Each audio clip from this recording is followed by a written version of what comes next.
Welcome to Pathfinder Gallowspire Survivors. My thanks to the fine folks at Vicarious, BKOM Studios, and Paizo for the key reason to play today. And Tarbafan says, come show me what you're capable of.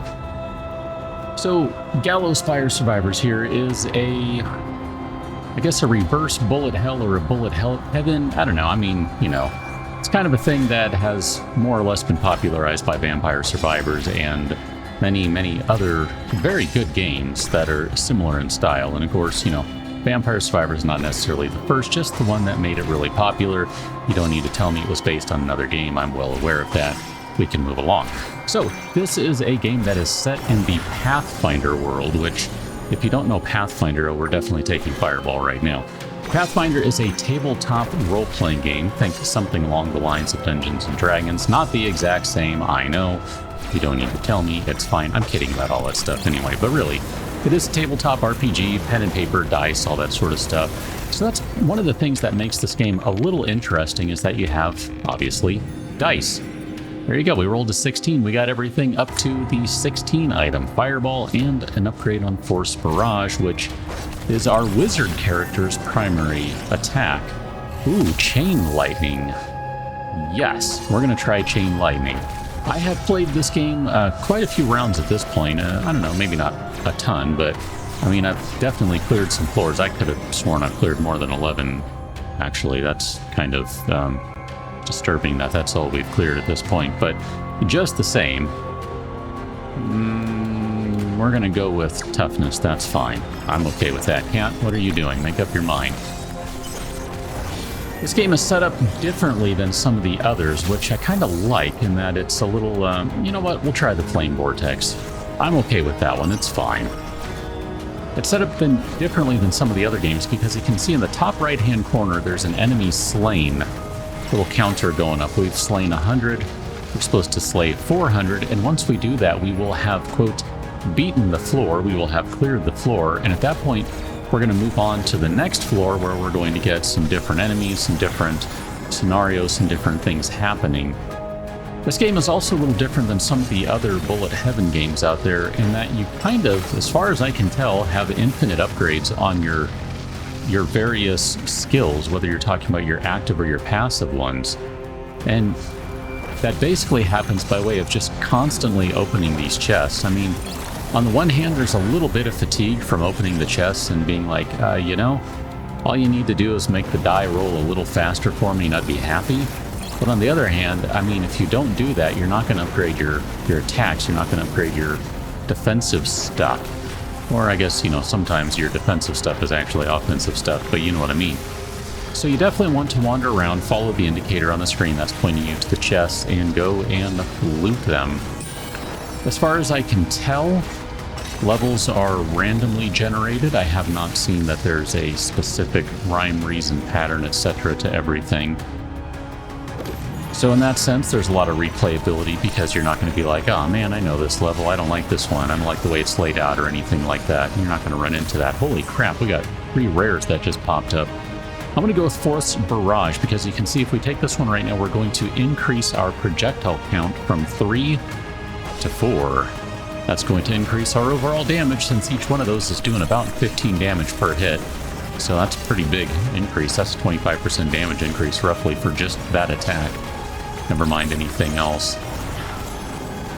The game is kind of set up so that you have, oh yes, we will take that one, thank you very much. A variety of different potions that you can get, and of course the characters are going to have a variety of different skills. And because this is a tabletop role-playing game license that is going on here, you have something that's maybe a little different from a lot of the other games that I have played, and believe me, I have played many of them. We'll go with Chain Lightning. We'll just keep upgrading that and see how that does for us. You have different things in that you have not only feats that you can upgrade for your characters, but they do have stats. So strength, intelligence, dexterity, constitution, that sort of stuff. I don't remember if this constitution might be vitality in this game. I don't remember. But just the same, it's kind of fun because you have a whole host of different upgrades that you can do, and that's kind of the way these games work. Is you just have tons and tons of upgrades, and That's kind of the game loop, is that you do these small upgrades at a time, and they add up to much larger significant changes. In that respect, this game is no different. You're going to be going through lots and lots of little upgrades here and there. You have a choice of 3 different characters you can play as. You got the kind of fighter. I don't know if he's a paladin. I think he's more of a fighter, a rogue, and a wizard. You have a couple of different skins for each character you can choose from. We're playing as Karina, the wizard here.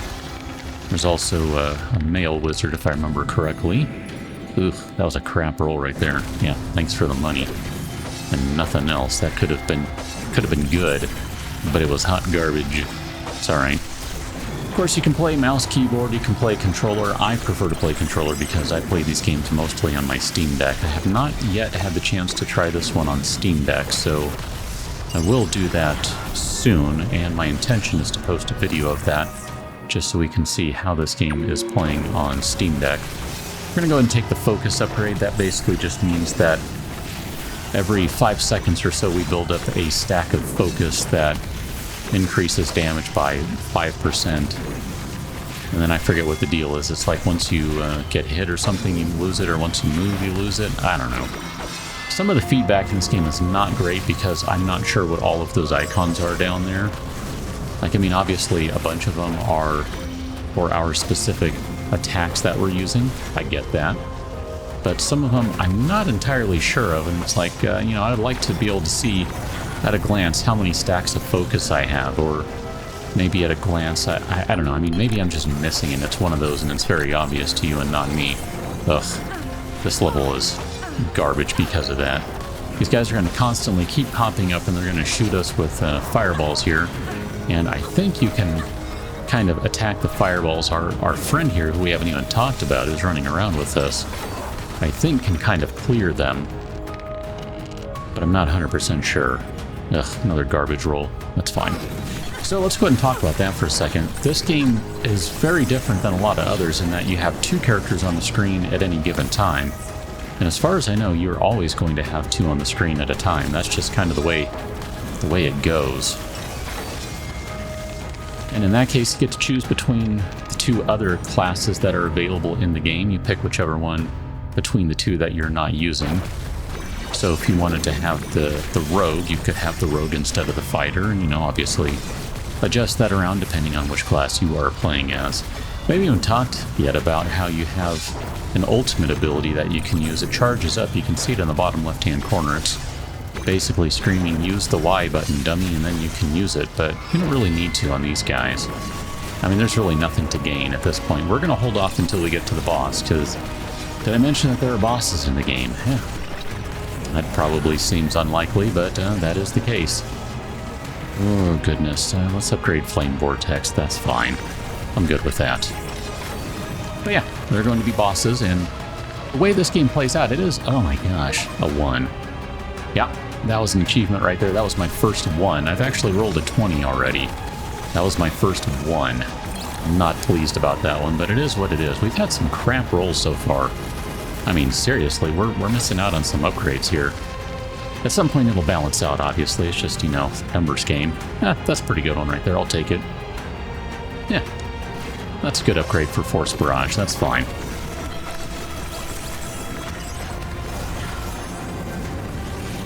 But it is interesting just to kind of see how all of this stuff comes together. And I should mention, too, this game, at the time I am playing it, is not officially available. It will be out in just a couple of weeks in early access, so check Steam for it if you should find that you're interested in this, and maybe you'll get better rolls than I have then, because holy crap, that was terrible. But I'm really curious to see what's going to be added. That was one of the fun things to see with Vampire Survivors. Prior to its full release, I mean, Ponsol or Ponko, I'm still not sure what the correct pronunciation is, we're adding stuff like basically every couple of weeks was a new build with significant upgrades in it. Bug fixes, additions, all sorts of things. Like, I've never seen development quite like what they were able to do. It was really impressive, and say what you will, you know, it's a simple game. It's a very successful game. It's a really good game, and it has, in fact, more or less inspired an entire genre just by itself. So I mean, you can't tell me that it hasn't been good. So it's kind of in that vein. I'm curious to see what's going to happen with Gallowspire Survivors here. I don't know what the intended update cadence is. I don't think most studios can hold to that speed that Ponsel did. I mean, it's just, that was kind of outrageous. Now, having said all that, BKOM Studios has a lot more people working for them than Ponsel does, I believe. So, I don't know. I mean, maybe it's possible we'll see some really crazy, super fast development. But if not, I mean, from what I've played thus far, and we are going to stop once we face the boss here. That's going to be a little minute still, don't worry. We're going to keep going after that. But from what I've seen, there's more content, and there is still more content, and I can only assume, since it's going to be an early access game, that there will still be yet more content. I don't know if they're planning on adding additional characters, if they're planning on adding additional feats, potions, other upgrade paths, different things. Like, it's kind of interesting in that a lot of the other games, they tend to have sort of generic entire account upgrades. This one doesn't seem to have that one as much. It's more that upgrades are by character, so on the one hand, it adds a lot of replayability from the standpoint of, okay, you've played one character and you got to upgrade them, then you play another character and you upgrade them, then you play another character and you upgrade them. But on the other hand, it does require a little more time to do all that, and that's, I don't know, for me, I don't necessarily have all the time in the world to sit and play video games. I mean, maybe that'd be great. Would probably rot my brain or something. I don't know, isn't that what they used to say? It rots your brain or something? I don't know, whatever. But anyway, I mean, I put in quite a bit of time in a week. Don't get me wrong, I'm not saying I don't. But when you got to play through every single character and upgrade all of them one at a time, that definitely takes a little while. So if you're the type of player that's looking for a game that you can dive into and really just spend some time with, you know, like you really want to go after all the achievements, you want to really kind of dive in and see how everyone plays differently in terms of the characters and their abilities and all of that, I think this game's probably going to satisfy that sort of urge or preference pretty well. Again, we'll have to wait and see. I want this one. I've been waiting for this one to come back. We want Fleet of Foot. That's too handy. I'm actually a little concerned that we haven't filled out the fourth one yet. I mean, I was kind of being stubborn about that. Trying to gauge where our damage is too, because we're about to get a damage check. I mean, really. 17. Oof. One more, man, and 18 would have been one more upgrade. That would have been great. Guess we'll do fast recovery. I kind of like that one. I like regeneration. I mean, we just picked up a regeneration potion, actually, so there's that. So I think the larger red potion is a regeneration potion, whereas the smaller one is just a straight-up heal. And then I forget what all the other ones do. Like, one of the blue ones is basically the magnet. You just saw that. But there's another blue one that I think increases the possibility of guys dropping essence. And then I don't remember if I did the big potion that increases the possibility of a double essence drop. My gosh, I have not seen so many low rolls in one run. Alright, we have arrived at the boss, the very first boss in the game, one of, I can only assume, many, and I know there's more than this, just to be clear, the Grave General. You come here once more, standing before the commander of the Giant's Hand Legion. Do you not know who it is you stand against? Do you not know how many have fallen before you? I see naught but a large and clumsy gatekeeper. Such arrogance will put you in your place. I think maybe there's even different dialogue. I want to say I've seen him say different things than that. I don't remember now. This guy kind of reminds me of the Butcher from Diablo. He's going to charge at you like that. This is your first real damage check of the game. And just like the Butcher, you can make him run into a wall like that, and then you can kind of, you know, make fun of him while he stands around all stunned. It's great. Oh, dang it, he was just able to stop. That's a shame. Oh, hello. Watch out for the spinning blade thingy. All right, time to move. Need a little more speed here. That was one of the things. I was really hoping to get some more upgrades for speed because Yeah, there we go. It's fine. We got a little shield that absorbs one hit, but our regeneration is also crap, so I'm very slightly concerned that we're not going to have enough regen to deal with this, because I'm not good enough to not get hit. So yeah, hear what I'm saying. They're getting him pretty close to half health, though, so not much longer. Another, probably another 1, maybe 2 runs here, and he'll be at half health. Yeah, I was hoping he would get stunned there. He did not. I'm trying to keep close enough so that our fighter friend here can also get some swings in, because effectively we're doing all the work right now. Alright, this guy has now decided to leave the battlefield and instead summon some friends, like all true cowards. He's going to have someone do the work for him. It's not okay. I'm really trying to collect some of this essence, and I'm really hoping we can get some healing potions going here too. We could really use one of those. We got some... We're basically burning right now. Oh, gosh. Okay, go this way. We're just going to hug the wall. Hug the wall. And eventually, if we don't die... yes, we'll take damage. That's fine. I'm a glass cannon, I know it.